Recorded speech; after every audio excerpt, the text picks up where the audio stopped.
दिनांक 7 सप्टेंबर ते 17 सप्टेंबर या कालावधीत गणेशोत्सव सण व दिनांक 16 सप्टेंबर रोजी ईद ए मिलाद हा सण मोठ्या उत्साहात साजरा करण्यात आला. सांगली जिल्ह्यात साजरा करण्यात येणारा गणेशोत्सव व ईद ए मिलाद हे सण शांततेत साजरे व्हावेत, कोणतीही जातीय धार्मिक तेढ निर्माण होऊ नये याकरिता माननीय श्री सुनील फुलारी, विशेष पोलीस महानिरीक्षक कोल्हापूर परिक्षेत्र कोल्हापूर यांनी वेळोवेळी स्वतः हजर राहून मार्गदर्शन करून सूचना दिल्या होत्या.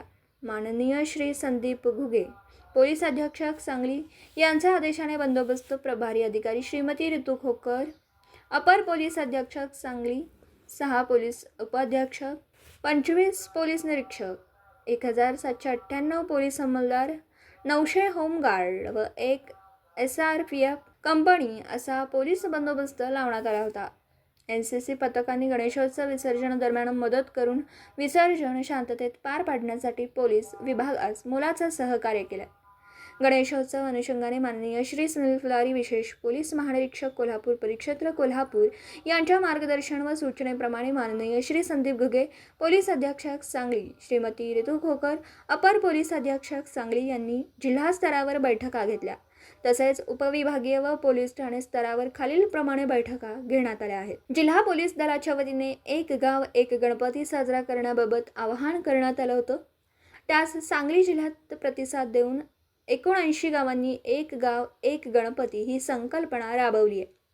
सांगली जिल्ह्यात एकूण 5473 सार्वजनिक गणेश मूर्तींची प्रतिष्ठापना केली होती. तसेच सुमारे 2,55,700 घरगुती गणेश मूर्तींची प्रतिष्ठापना करण्यात आली होती. त्यांचे खालीलप्रमाणे विसर्जन करण्यात आले. गणेशोत्सव कालावधीत मागील 10 वर्षातील दाखल गुन्ह्यातील 1404 इसमांवर प्रतिबंधात्मक कारवाई करण्यात आली. गणेशोत्सव कालावधीमध्ये ध्वनी प्रदूषण निर्देशाचे उल्लंघन केल्याने 137 मंडळांवर कारवाई करण्यात आली. माननीय जिल्हाधिकारी सांगली यांनी मानवी शरीरावर दुष्परिणाम करणारे लेझर लाईट व प्लाझ्मा लाईट यांचा मिरवणुकीमध्ये वापर करण्यास प्रतिबंध आदेश जारी केला होता. त्याअंतर्गत लेझर लाईट व प्लाझ्मा लाईटचा वापर केल्याने 10 गणेश मंडळांवर गुन्हे दाखल करण्यात आले.